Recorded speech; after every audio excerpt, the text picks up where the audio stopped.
Hello dear aspirants, previous question ఎంత చక్కగా చేయొచ్చో మీకు చేసి చూపిస్తాను చూడండి ఫ్రెండ్స్. దీనికి మనం సాల్వ్ చేసేటప్పుడు ఏంటంటే టోటల్ టర్మ్స్ ఎన్ని ఉన్నాయో చూసుకోండి ఫ్రెండ్స్. మనకి ఏంటంటే 1/, టోటల్ టర్మ్స్ చూసుకుంటే కనుక right 1/, total terms into initial 1 ఏముందంటే 4 ఉంది. దాని తర్వాత వచ్చేది ఏంటంటే 5 × 6 అండి. దాని తర్వాత వచ్చే నెంబర్ ఏంటంటే మనం 7తో మల్టిప్లై చేయాలి ఫ్రెండ్స్.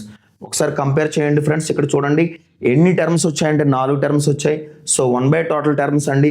సో ఇనీషియల్ 1 అనేది న్యూమరేటర్లో వేసుకుంటామండి.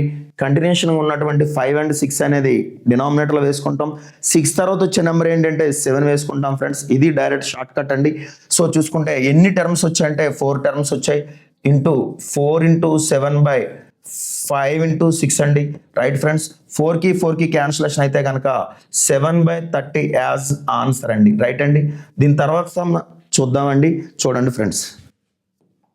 ఓకే ఫ్రెండ్స్, ఇక్కడ ఎన్ని టర్మ్స్ వచ్చాయంటే టోటల్గా మనకి 1/, టోటల్ టర్మ్స్ ఎన్ని వచ్చాయి అనేది ఏంటంటే మనకి చూడండి ఫ్రెండ్స్ 1 2 3 4 టర్మ్స్ అండి కంప్లీట్గా ఇది. సో చూసుకుంటే కనుక మనకి ఫస్ట్ టర్మ్ ఏంటంటే n అండి. ఫస్ట్ టర్మ్ ఏంటి n. ఈ n/, సో చూసుకుంటే కనుక దాని తర్వాత వచ్చే టర్మ్స్ ఏంటంటే n+1 × n+2 అండి. n+1 × n+2 అండి.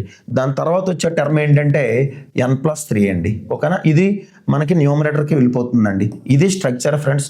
సో మనకు కనబడే 4 టర్మ్స్ మాత్రమే మాట్లాడుకోవాలండి. ఇంటూ n² + 3n/n+1 × n+2 అనేది ఇక్కడ స్ట్రక్చర్ అండి. రైట్ అండి. సో ఇది ఆన్సర్ ఫ్రెండ్స్. రైట్ అండి.